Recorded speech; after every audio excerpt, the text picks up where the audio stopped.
Hello everyone, कैसे हैं आप सभी। तो आज हम एनवीएस के प्रीवियस ईयर क्वेश्चन में से जनरल इंग्लिश प्रैक्टिस कर रहे हैं। ये आपके ईएमआरएस में भी हेल्प करेगी और केवीएस एनवीएस में भी हेल्प करेगी। तो सबसे पहले पैसेज पढ़ते हैं। There are 8600 kinds of birds varying in size from the tiny humming bird to largest of all living birds. मतलब ये बोलना चाह रहा है कि 8600 काइंड ऑफ बर्ड्स होती हैं जिनका साइज़ वेरी करता है टाइनी हमिंग बर्ड से largest of all living bird से। जो ऑस्ट्रिच है उनके डिफरेंट कलर्स होते हैं, वो बहुत डिफरेंट डिफरेंट प्लेसेस पे रहती हैं, डिफरेंट काइंड का फूड खाती हैं, डिफरेंट नॉइजेस बनाती हैं। But in spite of all this birds वो ग्रुप ऑफ एनिमल हैं जो हमसे सिमिलर हैं मैनी वेज में। फॉर एग्जाम्पल हमसे नहीं, जो सिमिलर हैं आपस में। For example they all have feather, they have warm body and the feather help to prevent this warmth from being lost. Only birds है फेदर, मतलब बर्ड्स ऐसी हैं जिनके पास फेदर है, so that if you want to decide if some unknown creature was a bird और not, तो हमें पता चल जाएगा। As well as having warm bodies and feathers, all birds have wings, birds के पास विंग्स भी होती हैं। Most birds use these for flying but are birds that can not fly, flightless birds भी होती हैं such as penguins, ostriches, and they use their wings in other ways. Penguin use their wing for swimming and ostriches use them when they run and sometimes for showing off. Like any other animal, bird must eat. Every bird has beak. हर एक bird के पास beak होती है जिससे वो अपना खाना pick कर सकती है, because there are many different kind of food जो बर्ड खाती है, तो शेप वेरी करती है बीक की। In fact it is possible to get very good idea of birds food by looking at the shape of its beak. All birds lay egg, सारी birds अंडे देती हैं। बेबी बर्ड डेवलप करती है, egg के अंदर develop करती है, finally grow to big and break it open. जब अंडे से बर्ड हैच हो जाती है, young bird is still rather helpless and has to look after its parent until it is strong enough to look after itself. There are some birds such as the cuckoo which do not look after their own young, their eggs in the bird nest. When the egg hatch, the other bird then look after their foster children as if they were their own. Brood parasite का example है, bio वाले बच्चों को तो समझ आ गया होगा। अब क्वेश्चन देखते हैं। We can guess the type of food the bird eat from there, बहुत ईजी है, बीक से, पैसेज में लिखा हुआ है। A newly born baby bird needs to be looked after, B, easy है। The largest of all living birds is ostrich, C, passage में लिखा हुआ है इसका answer. The foster birds are those birds who steal other offspring, नहीं, जो दूसरे के बच्चों का ध्यान रखती है, सो आपका आंसर होगा B. The foster children of birds are looked after by foster parent as their own offspring. देखो ये 5 क्वेश्चन तो इतने ईजी थे ना, पैसेज पढ़ के डायरेक्टली तुम्हारे आंसर निकल रहे हैं। Then in the following question choose the alternative which can replace the underline word. एक तरीके से साइनोनिम ढूंढना है, ठीक है, without changing the meaning of sentence. The international community may begin to doubt the credential of India being the largest democracy in the world.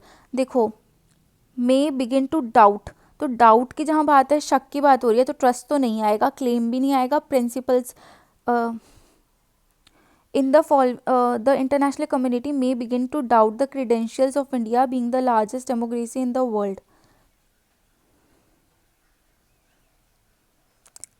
यहाँ पे underline नहीं कर रखा था वर्ड, डाउट से मेरे को गलत हो गया। यहाँ पे जो आपका अंडरलाइन वर्ड है वो है क्रीडेंशियल। क्रीडेंशियल का मतलब होता है भरोसा, तो वो किससे रिलेटेड है, ट्रस्ट से। प्रिंसिपल्स, क्लेम्स, डिपेंडेबिलिटी यहाँ पे नहीं आएगा। Then we have in the following question out of given alternative choose the word opposite to meaning of the given word. Onerous, onerous का मतलब होता है, ऑनरस का अपोजिट वर्ड होता है ईजी। ऑनरस का मतलब होता है कुछ भी हार्ड काम करना। यहाँ पे एंटोनिम पूछा तो ऊपर साइनोनिम पूछा था, बट इन्होंने लैंग्वेज थोड़ी कॉम्प्लिकेटेड कर रखी थी। अब यहाँ पे इन्होंने रीअरेंज बोला है। In the following question there are 6 part of a sentence marked S1 to S6 PQRS. The position of S1 and S6 are fixed. Rearrange the 4 parts. Proverb contain homely but universal truth. They point out the incongruities of situation in life. Naturally, therefore, they are translatable from one language to another. Therefore, their appeal is direct. Many of them had their birth in folk literature. There are every man's philosophy. ये तुम्हारा start होगा.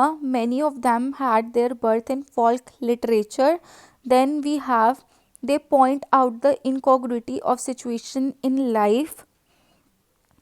Naturally, therefore they are translatable from one language to another. And last होगा therefore the appeal is direct. देखो, ये question मैं बोल सकती हूँ स्किप करने लायक क्वेश्चन है, हर बच्चे से ये क्वेश्चन अरेंज नहीं होगा, और अगर हल्का सा भी डाउट है, 1 नंबर की नेगेटिव मार्किंग है, so you should skip this question. अब यहाँ पे एक्टिव वॉइस पूछी गई है.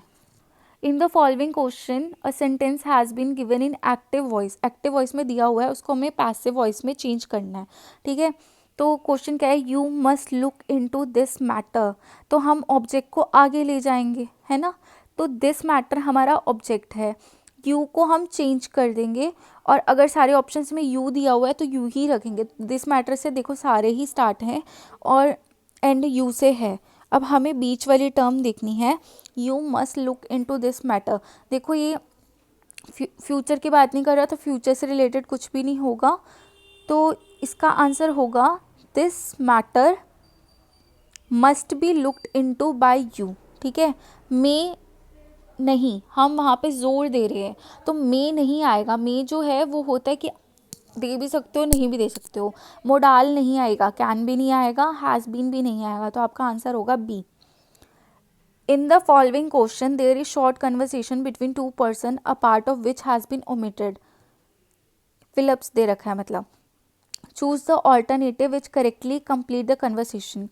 Do you know when the doctor arrived? Yes, he came after the patient has died. Had died, dies, was dying. Was dying तो नहीं होगा. Yes, he came after the patient मर चुका था, तो यहाँ पे आपका आंसर होगा had died. has died नहीं होगा, dies नहीं होगा. सो ये तुम खुद से देख लेना, प्रैक्टिस कर लेना, कोई चीज़ में तुम्हें डाउट होगा तो पूछ लेना. मेरा ये वीडियो बनाने का सिर्फ ये मतलब था कि आपको पता होना चाहिए कि किस हिसाब से मेरे को पढ़ना है, किस हिसाब से नहीं. देखो 5 क्वेश्चन तो बहुत ईजी थे, डायरेक्टली तुम्हारे अनसीन पैसेज से हो गए.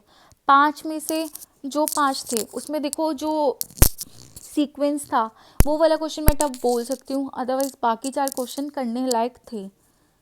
So that's all for today. Please like, share, subscribe my channel Lifelogy Sensei.